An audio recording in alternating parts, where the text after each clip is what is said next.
There we go. Hello, and officially good afternoon, everyone. Happy Mother's Day. Happy Mother's Day. Thank you. Everyone, this is my mother, Renee Smits. Special guest star here on this wonderful brunch cocktail edition of Ray's virtual cocktail series, Mother's Day Brunch. Welcome. How are you? Thank you for having me. Of course. Thank you. She drove all the way down from deep here, Wisconsin. Yeah. It's where born and raised. Yeah. Yeah. And you came down last night. Yes. We hung out and had some great time. I'm ready for rip-roaring, making some cocktails. Right? Yeah. Awesome. And a happy Mother's Day to all moms of all shapes, all sizes, all styles of mothers. Happy Mother's Day. Thank you for tuning in, and just thank you for being here. Wonderful, wonderful. Let's get started. Yes. So here's a couple of quick housekeeping notes, because I believe we're gonna have a few new people. You said you lit the beacons to some of your friends, so we may have some new people in the stream today. There are a few things that you will need today if you weren't able to get one of our cocktail kits. I'm gonna go through all the tools and things you'll need, and then just one other quick housekeeping notes, but then we'll get to making some drinks. Yes. Yes. Okay. So you will need. Just find the center screen here. You will need some vodka. We have the Badger Claw vodka here. You will need tomato juice. I just have like a Campbell's tomato juice bottle here. If you have like canned tomato juice or V8 or something tomatoey, that'll do everything that you needed to do for this. You will need some Worcestershire sauce right here. That's a mouthful. Worcestershire. Worcestershire. Mm-hmm. Yes. I probably am still butchering it.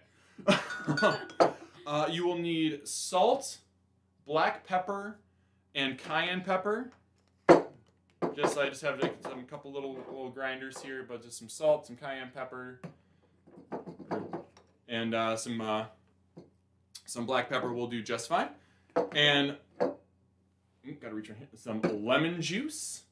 You'll need some of that. Some simple syrup.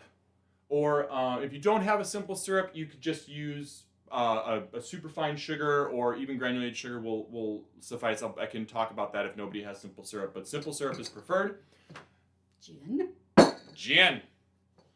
Any particular type of gin. This is Rehorst from Great Lakes Distilling here in Milwaukee. A great product. We'll talk a little bit more about that later. And Mom, would you hand me an egg, please? Yes. Because this is brunch cocktails, an egg. You will need an egg for one of the drinks that we'll be making today. And that is the liquid team for what you will need. You will need some glassware. We're going to be using highball or Collins glasses for everything today. If you don't have that, like a pint glass or really any, like a old-fashioned glass, that will work. Just some type of vessel today, but this is the classic vessel for these drinks that we'll be making. Mom, would you hand me a shaker, please? One of those little friends there. So you'll need a shaker tin and the little guy. Preferably this style if you have it. This is what's called a Boston shaker, and we'll get a little bit more into that as to why this is preferred in a bit. Yeah, you can grab that one too. Most people will probably have what's called a cobbler shaker. Like this. This will also work, just as like it can get a little messier with the fizz. Okay. That we'll be making later. There you go. So that's yeah, you can keep that up. Mm-hmm. And you'll need a bar spoon, preferably, for some stirring. Thank you, Vanna. And one of the little strainers, one of those springy things there. What is this thing called? That is called a Hawthorne strainer. Oh. I have yet to find any sort of credible resources why it's called a Hawthorne strainer. I think it has to do with the style of spring, but I'm not 100%. Okay. That's the main kit of everything that you're gonna need today and that you're gonna be using today. All right. Let's do this. Yes. One other real quick. We do have another class coming up on May 20th. Myself and Growler Guru Rob Zellermeyer will be presenting some of our classic Ray's Growler Gallery slushies converted to make-at-home versions. We're going to do a slushie class on Thursday, May 20th. Also on this platform, you can find it right now at rayswine.com to order any of the cocktail kits, and the link to the YouTube link, or just go right here. Slushies on the patio? Yes. Yum. Right? Mm-hmm. Right? Yes. Oh, excited. And that's all I did for the housekeeping notes. And just to remind everybody, like this is, and just what I was explaining to you earlier, this is just like we're gonna make some drinks. This is gonna be fun. We're just gonna talk about some things. So feel free to use, people at home, feel free to use the chat to ask any sort of question. I'll be checking that periodically. Any cocktail questions, doesn't have to be related to the stuff that we're making today, can be any sort of cocktail question. I'd be more than happy to answer it.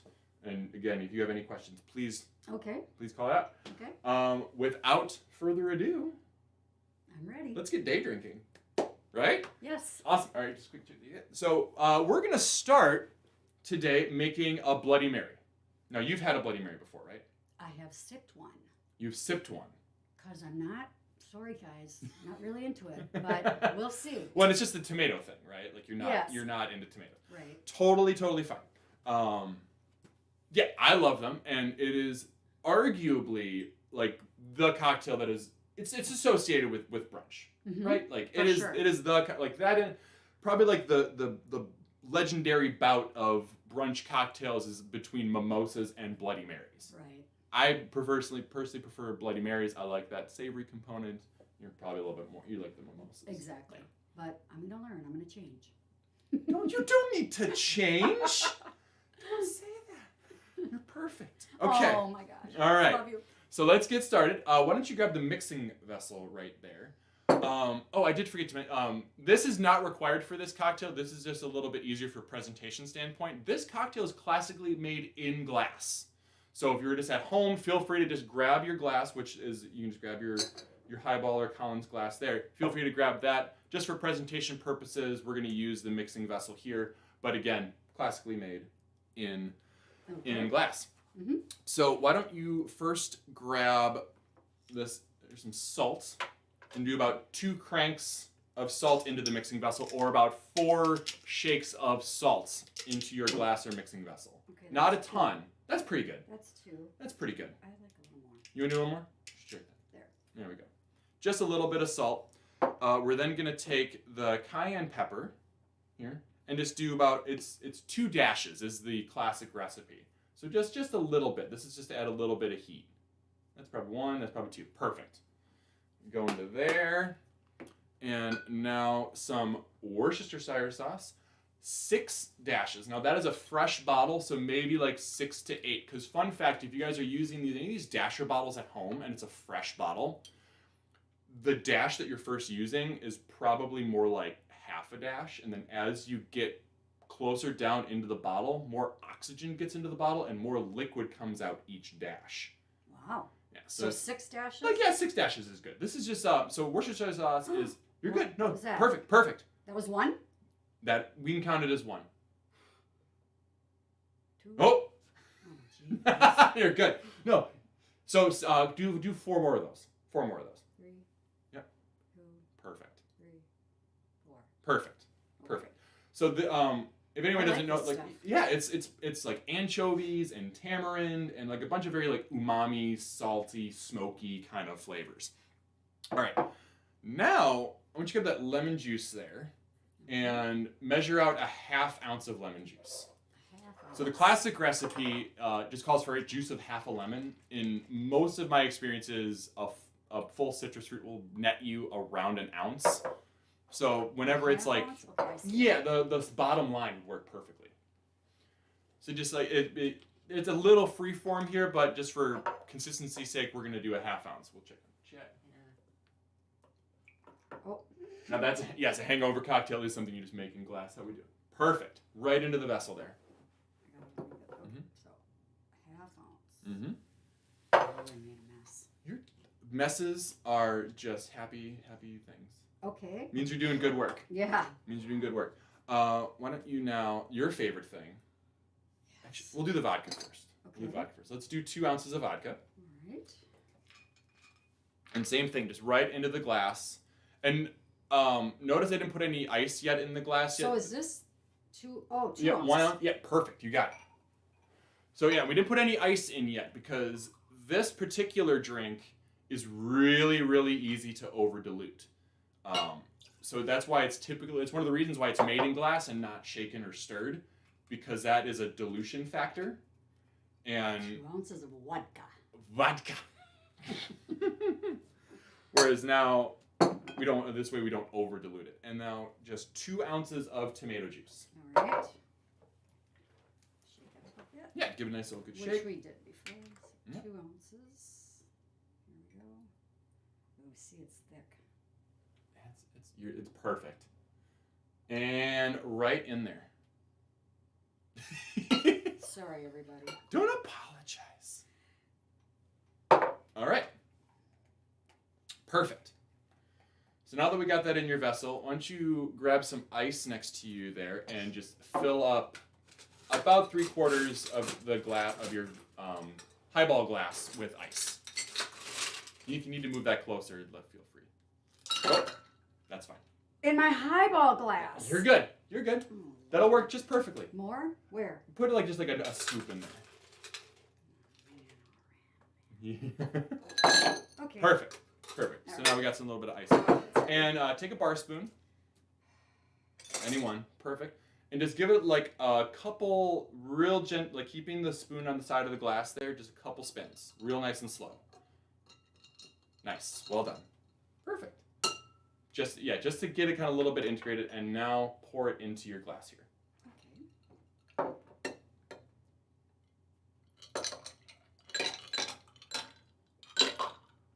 Look at that. Look at that. And now just take a straw.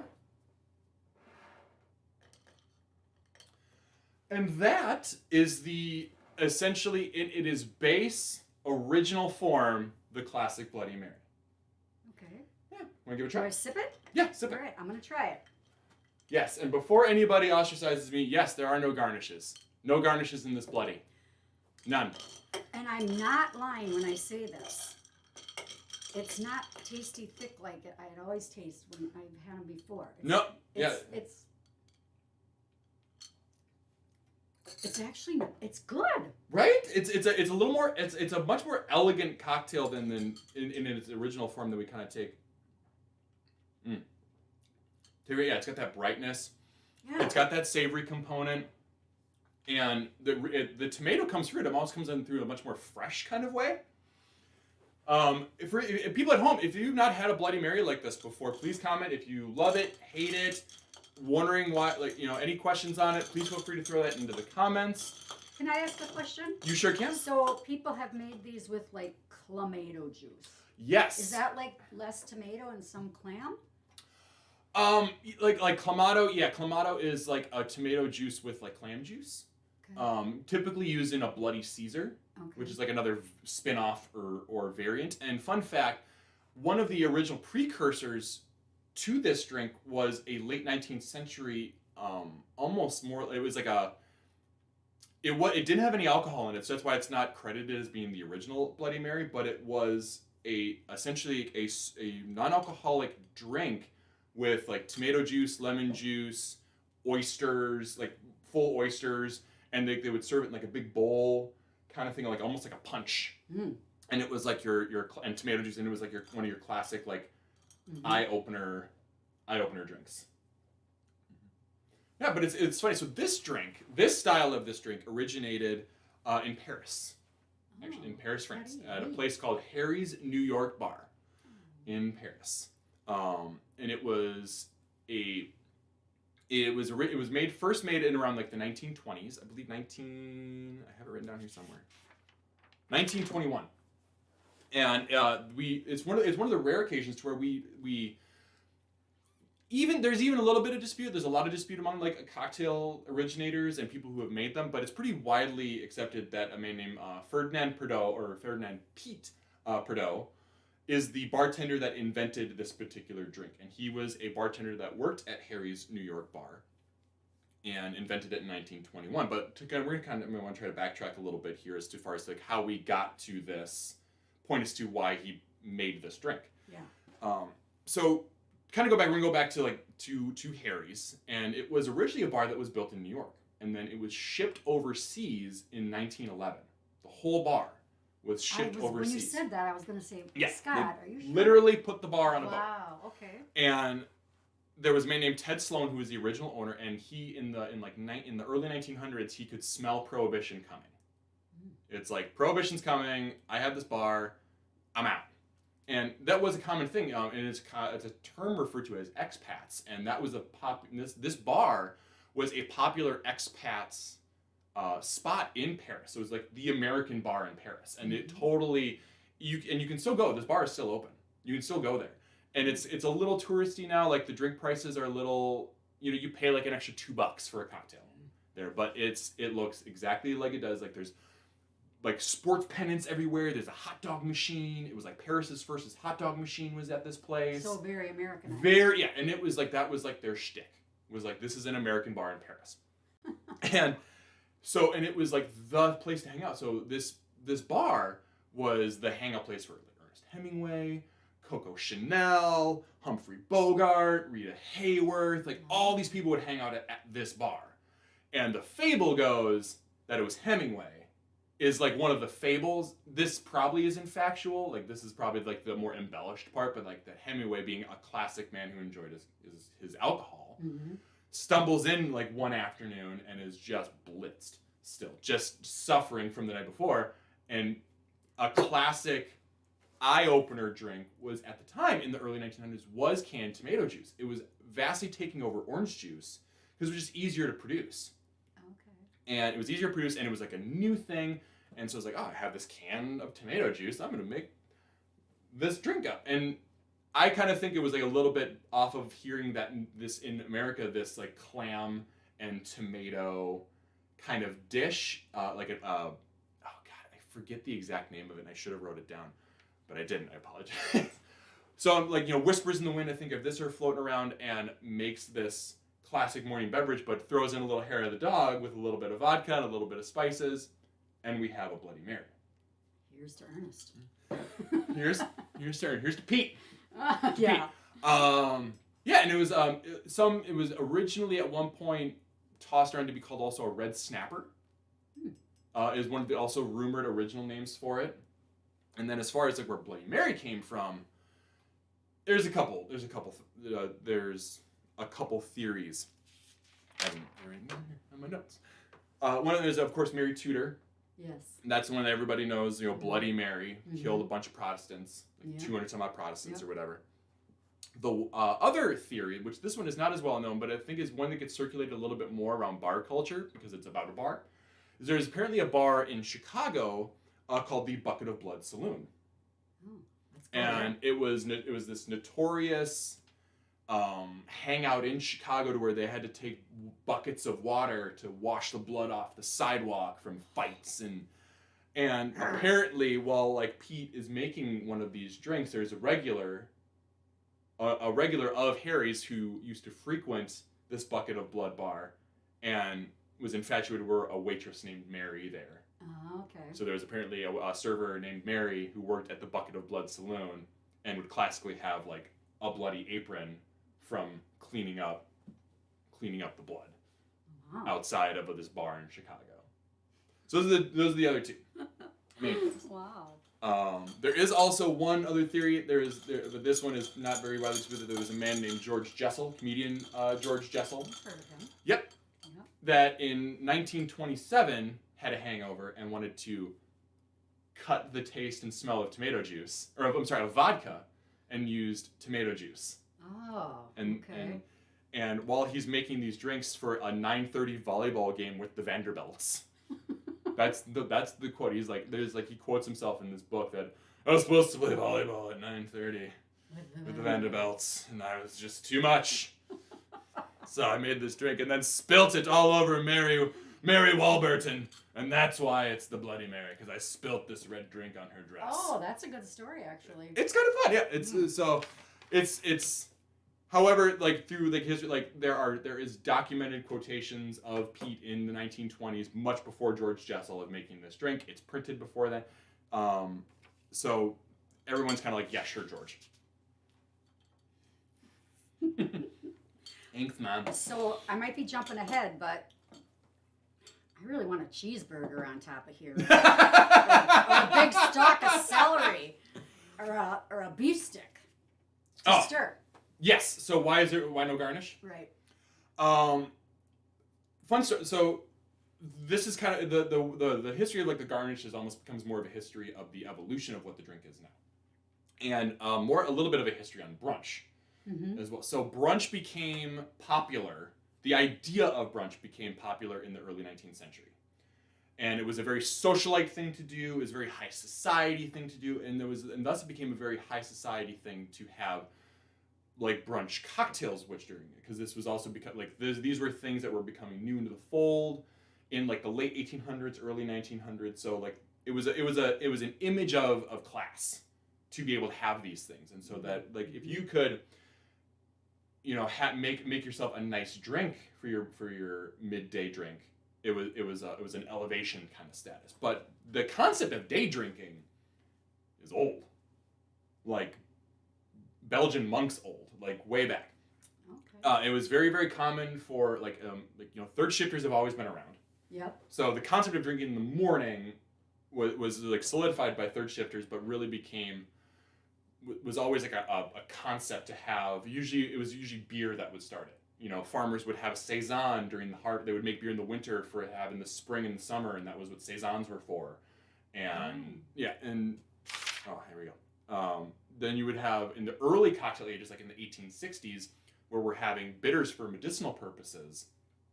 Like we did last night. Yes, we did. Well, yeah, she had a little upset tum-tum, so we gave her some bitters.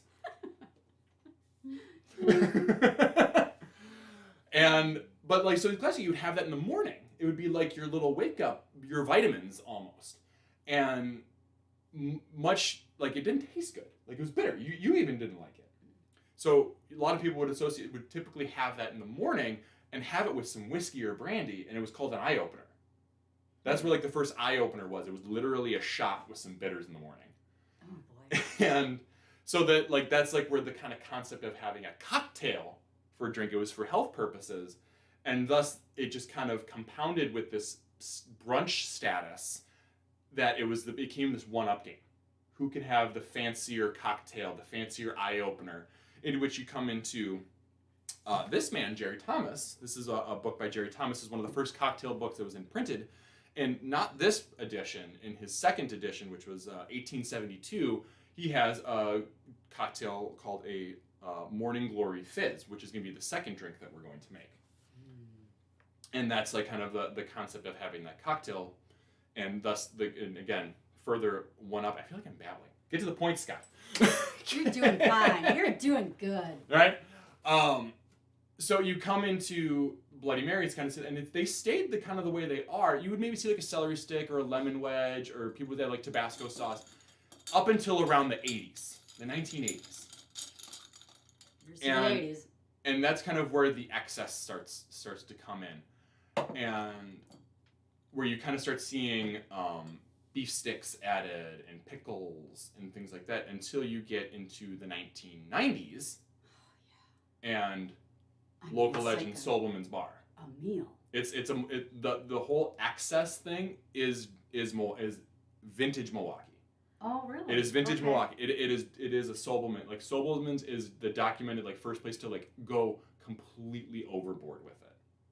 Wow. With like the cheeseburger and thing. But it became like a pattern of like adding more and more and more and more things until finally so at Sobelman's they started just like let's. And it was funny. This I actually didn't know because it was originally like a factory workers joint. All of the garnishes first came from like one of the neighboring factories, like one of the neighboring workers would like bring over stuff and they would throw it all in there. Oh, kind okay. of thing. Wow. Yeah, and then eventually like this is like 1990. This like Facebook is around, so it gets put on Facebook, and it just snowballs from there of people literally just trying to one up each other. Which is what brunch was. Brunch was this thing. It was a thing of access. It was a thing of society. It was like it was a thing of, I'm going to do as much of everything. Yeah. You eat everything, drink everything. Like classically, brunch you have to have 3 drinks. You have to. You have to have your coffee. You have to have your water. You have to have your booze. And then if you're in Wisconsin, you have to have your second booze. So like in Waterloo, like the current status of Bloody Mary is owed to Milwaukee and the Midwest, which is like a super cool thing. Here's to Milwaukee. Here's to Milwaukee. You're liking that now, aren't you?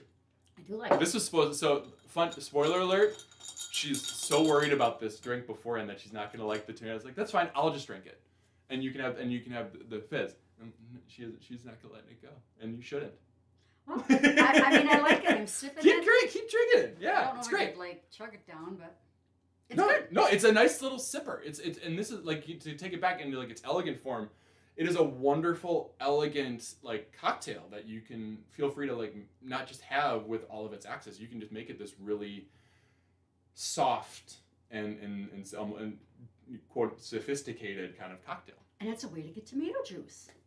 Boom. Veggies. Veggies, get them vitamins. Vitamins.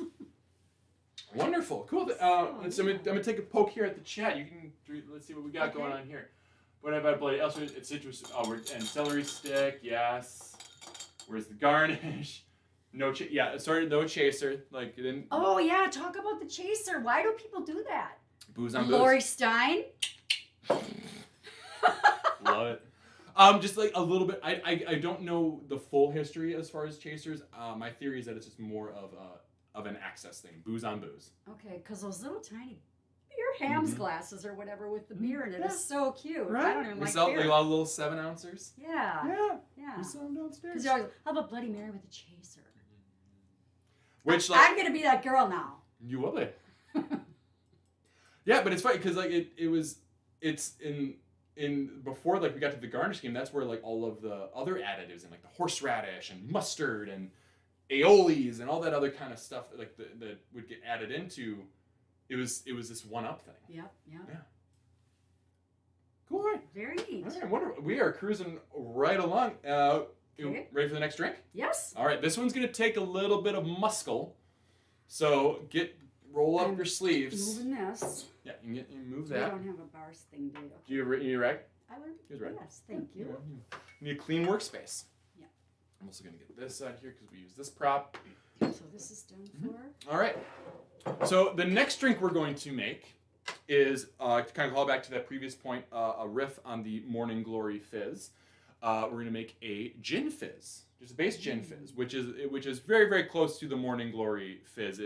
There's a few extra ingredients like some cream and some powdered sugar, but this is a more broken down classic kind of more modern. We'll call it a modern classic of the Gin Fizz. So to start, everybody grab your shaker, and if you don't have a Boston shaker, that's fine. But if you have a Boston shaker, we're gonna need first your small tin. The small tin.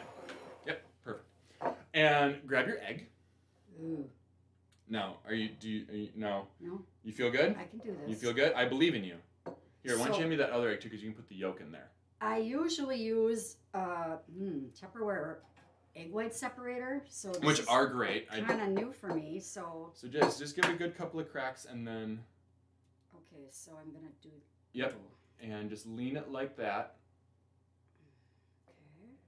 Don't be afraid if you get some yolk in there. It's Gosh, totally fine. I'm a mother who should know how to do this, but You are a wonderful mother. I always cheat and use that little thing at home. You're just it's no, not you're working. okay. No problem. It's not cracking. All right, hold on. I believe you there. Here it comes. Yeah. Oh, that. Perfect. Oh, look at this. Look at that. Would you just look at it? Something Yep. wrong. Just like no. Yep. You might get a little messy there. Perfect. Okay. Perfect. So now dump the egg yolk into the other half of your shell here, Yep. and that'll be perfect. And that should. Look at this. And bloop. Oh. All right, that's yeah, perfect. okay. That is perfect. So now Good. put that in the bowl. Oh, Totally fine. okay. If you had a little bit struggle yourself, no worries. Like you do not need the full egg white. If you got half of it, if you got all of it, perfect. You could also use if you have like the carton of egg whites, you could also use that, and which you'd measure around about three quarter to an ounce of egg white if you're using like the little carton. And yes, these are completely raw eggs, which you shouldn't do. It's fine. Take a risk. Yeah, it's if you want it to be completely safe, using the carton of egg whites or anything that's pasteurized is a much safer play to do it. But you know, there's of course any sort of risk with having any sort of raw food. But we are going to be adding an acid component, so it is going to cook a little bit. But just as a disclaimer, shouldn't eat or drink anything raw. Okay. But it's fine, in my opinion. You did your good deed. Right, I covered my bases. So now we have our egg white. Yep. Why don't you grab this simple syrup here. Okay. And measure out 3/4 of an ounce. In this one? Yeah, so that top line right there, 3/4 of an ounce, and put that right in your small vessel there. With the egg white. Just put it right in there with the egg white. Meringue powder. You could use a powdered foamer, like a meringue foamer. I've never really had good luck with them. That is another substitute that you could use. To me, they just don't get the same texture and creaminess. But you can use those. You could also use if you open up a can of chickpeas, like garbanzo beans, the kind of liquidy gel at the bottom is a compound called aquafaba. And it is very similar breakup, like chemical breakup as an egg white. Like it has a very similar protein structure. Would it taste different though? It does, and that's why I don't like it. Yeah. Because it does kind of have like a vegetal smell to I feel like you're eating hummus or something, or drinking hummus. Kind of. Yeah, I know. Yeah, it's not my favorite. Yeah. But it is, and it does a good job. It makes it'll do what it's gonna do, in why we use this in this drink. Next, take our lemon juice again, and another 3/4 ounce. Okay. So like the reason the egg white kind of stems from classic sours. So you think like a whiskey sour, classically that you're doing wonderful. This is just. But like I do love to use fresh lemon juice at home. Bottled products like this are great for consistency, and when you really want to make sure you have like an exact measurement. But I always prefer a fresh squeezed for at home. So we got that in there. Yes. And now you're going to measure in 2 ounces of gin and put it right in there. 2 ounces of gin. Why don't you use the beaker. We're going to use Rayhorse here out of Great Lakes. This is a fun, drier botanical style of gin, where it's not super sprucey. That is the classic juniper flavor that is in gin. This one has a little bit more of a citrusy, and it's one of its primary botanical components is basil. And it adds a really nice fresh component to cocktails. So yeah, measure up 2 ounces. Perfect. Right in there. And cap it. And now take your big tin, this one right there, and put it on top. Flip it over and put it right on top. All right, and now take your fist and give it a good whack. On here? Yep. You do that. Okay. I'll do it in my hand here. Okay. Just like that, and then flip it over. Yep. And now shake. Hold it tight like that. You can kind of hear it sipping like that. Hold it tight and shake it. Just back and forth. Yep. Really give her. Get 2 hands on there. Yes. Yes. Shake it. Shake your booty. So what we are essentially doing right now is integrating that egg white and that citrus and that sugar and that juice. And notice we didn't put any ice in here. We didn't put anything in. This is what's called a dry shake. So this is one of the more modern methods of making a fizz cocktail. What we're essentially doing is creating an emulsion. We are taking those egg proteins and adding citrus and air bubbles and agitating them and fluffing it up and making a foam. This is a workout. Yes. So fun fact, now we'll talk about the histories. If you get tired, pass it over. Seriously, if you get tired, pass it over. Because the man who created this drink, Henry Charles Ramos, created it in 1888 in New Orleans. It is this is an American drink. A Gin Fizz is a classically American drink, and it was originated in New Orleans as a popular morning beverage as a riff off of the Morning Glory Fizz. His version, which is famously known as the Ramos Gin Fizz, which is a very similar recipe to this. It just incorporates some orange flower water and cream to create a really, really frothy, foamy texture. But in his bar, in the Imperial Cabinet Saloon in New Orleans, literally had shaker boys. Oh yeah, they would I know hire. why. He had like 12 to 15 shaker boys that would so many of these drinks would be getting made that they had people that just literally were there to shake tins. Because like how long are we supposed to do this for? That is a debatable thing. The classic, quote unquote, like the historical is 12 to 15 minutes. No way. Nope, not true. You don't need to do it. 45 seconds to a minute, or I like to do a 50 shake count. It's like 1, 2, 3, 4, 5. Perfect. So you can stop shaking.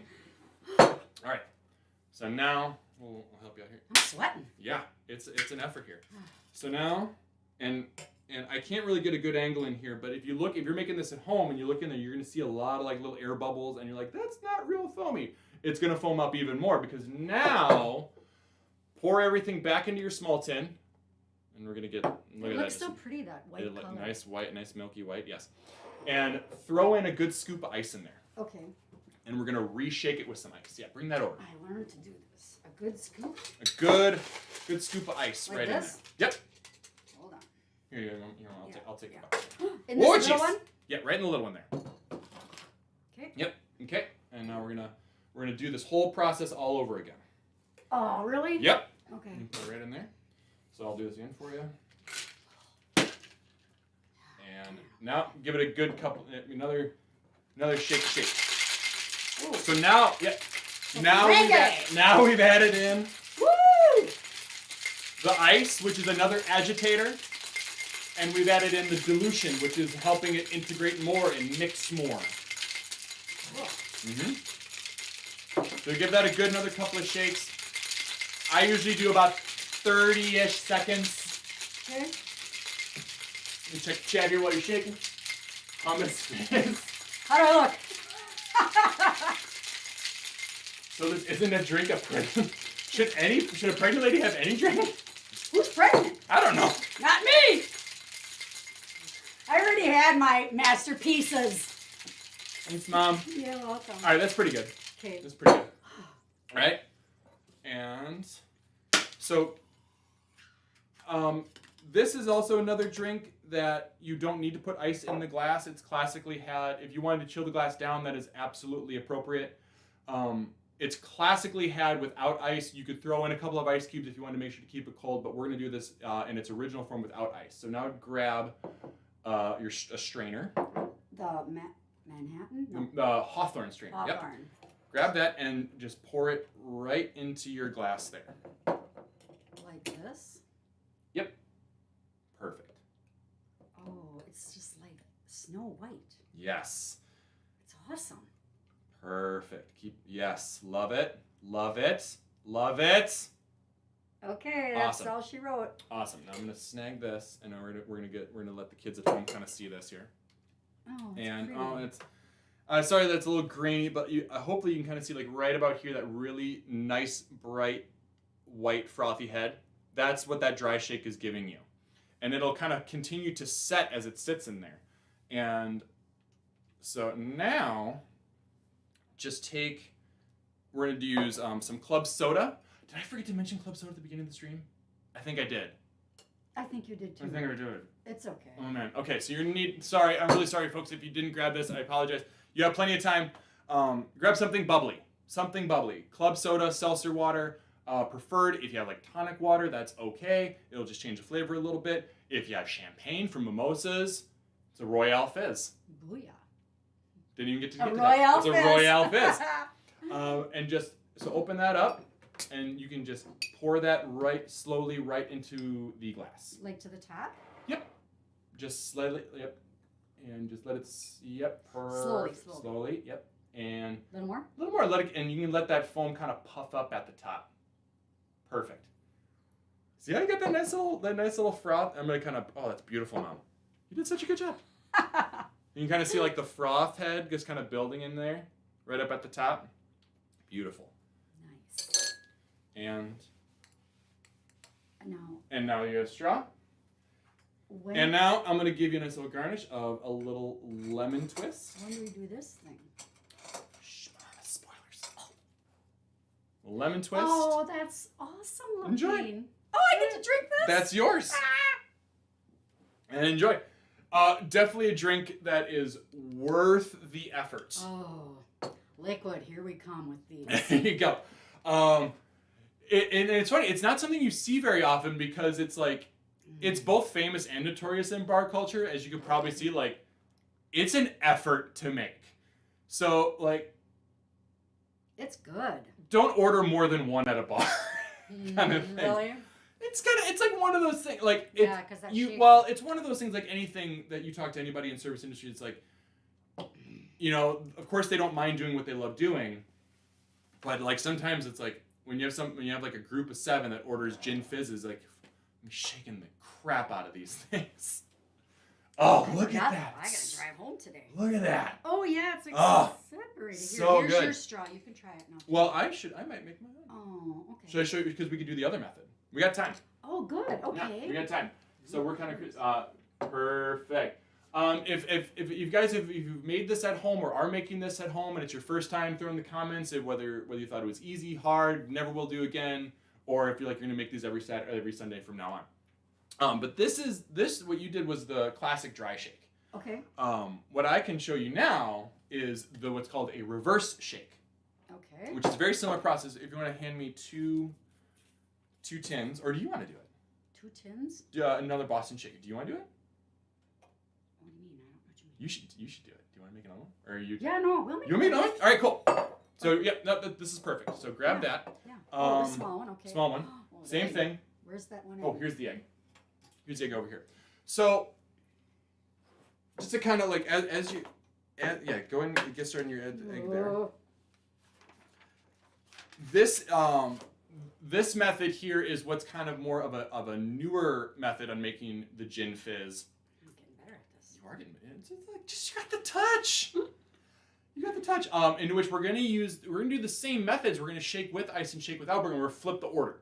We're going to throw in ice and shake it with ice first, and then discard the ice and shake it dry once we've already integrated the water and a little bit of it just to kind of add as another emulsifier. Did I miss? Why would you want this one over the other one?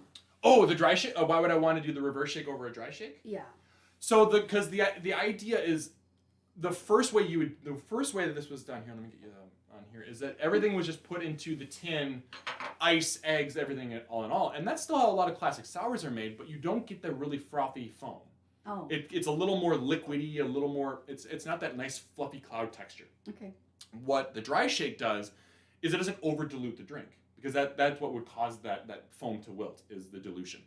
Okay. So, but adding that dilution right away really helps integrate it, and create more of a perfect like kind of frothy compound, and it keeps it nice and chilled, which also helps those bubbles kind of expand out. Okay. So now they got that. Do the same thing of 3/4 ounces of lemon juice and 3/4 ounces simple syrup. Yep, so that's just that top line. And this will kind of give you more of that really fluffy meringue texture. Yeah, it's a 3/4 ounce. Yep, 3/4 ounce, and then 3/4 ounce simple. Get this out of the way here. Let me check in the chat while you're doing this. I also made one with grapefruit beer because that's what I had in the fridge. Oh yeah, absolutely. Anything citrusy like a grapefruit soda would be amazing. There are also a couple other methods that you can use. You could just use a whole egg. Oh, like Yeah, a golden fizz. Yep, you use an egg, just an egg. Oh no, just an egg yolk would be a golden fizz. Oh, okay. The royal fizz with champagne. I'm forgetting now what the full egg is. Okay. But there's like a variety of different methodologies to make it. And then your 2 ounces of gin. Okay. Right in there. Oh, we might have to get this top off. Yeah, I Oh, I got it. oh, you got it. Strong. Strength. 2 ounces. 2 ounces. All right. There we go. Close enough. Yeah, that's perfect. Okay, so now throw in like we're gonna throw in a nice scoop of ice. And then we'll be able to kind of hold these side by side next to each other. Why did I take that away from you? And okay, I'll do this part for you. You shake? You want me to shake? Yeah. I will shake. That's how you do it. See?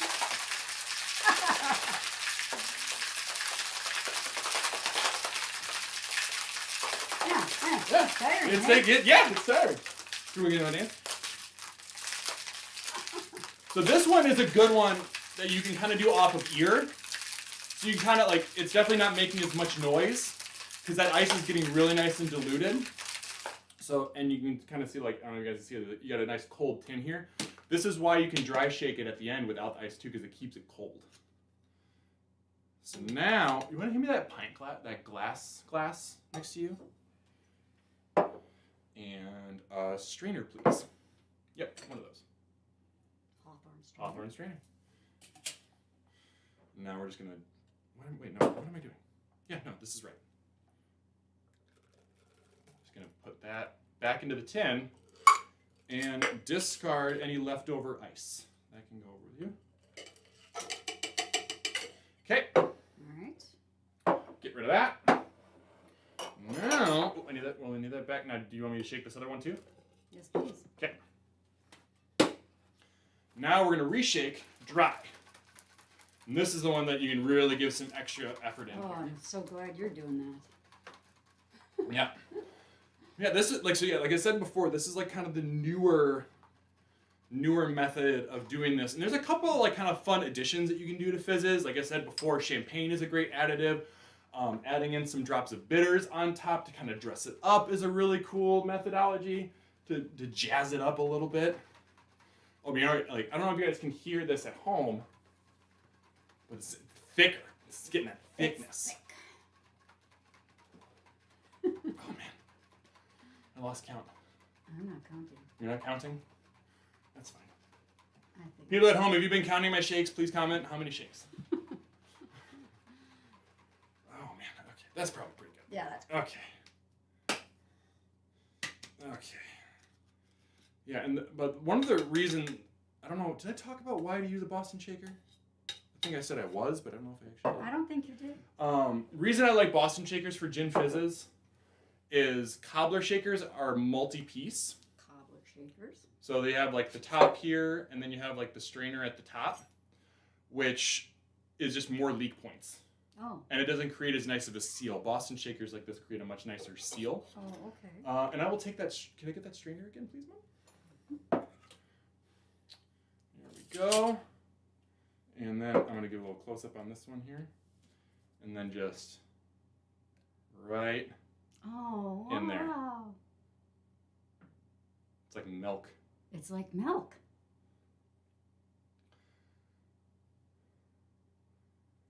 Oh, just. It's like resting on the top. It's Okay. So now this is also with this. I'm gonna show a nice little trick that I learned at a cocktail bar, where I ordered a fizz. Grab the long spoon. Yes. And here, let's move this out of the way. this is a really fun way to kind of elevate the drink without dispersing your foam on top. Flip it over. And just insert it straight down into the glass. Yep. Take your spoon with all its little swirlies, and then take your club soda, your seltzer water. We're gonna team effort this, and just drizzle it down the side of your spoon. Ooh, I hope you can all see that. Oh, I'm sorry. You're all right. You know, the close-up is a little wonky. Look at that. And then it's lift like up the thick, spoon. like Jello almost. Yeah, and then lift up the spoon. Straight up. Voila. Wow, voila. Is right. And then do another Ooh, little straws. lemon this is your twist. straw. We can put this one in there. Yeah. And then I like to just rest them right on that fluffy cloud. I don't know if you guys can see that. So pretty. Look at it. Oh, just look at it. I know it's a little fuzzy. I'm sorry. We only have one camera. Try it. Try it, honey. Oh. Cat's pajamas. Oh. Yeah. Yeah, get after that. Go on the side there. I actually like this one better. It could if you make these, like, try them like in the same time, and you can have them side by side, and you get that creamier, frothier texture throughout the drink, and it's a real. Losing our lemon. Oh, love. Oh, why do you strain it when there's no ice in there? Oh, great question. Because there are like little ice crystals in there, and we don't want to we've already diluted it, so we don't want to dilute it anymore. Like, you can't really like see it, but there's a couple that were still in there, so we want to strain it out to get to not bring the ice over to the next party of the dry shake. But great question. Thank you. Who asked that question? That was Natasha. Dasha. You're so cute. Ah, lovely. All right. That's the brunch show team. We're a little early here, so feel free to throw in any sort of questions or comments that you have. Thank you so much for joining us on this Mother's Day. Do you have any other questions? No, not really. No. No. So now that you've had a proper bloody, like, are you feeling like you're? I mean, you don't have to order them at a bar or at a brunch club. I still, for some reason, want to try it with that.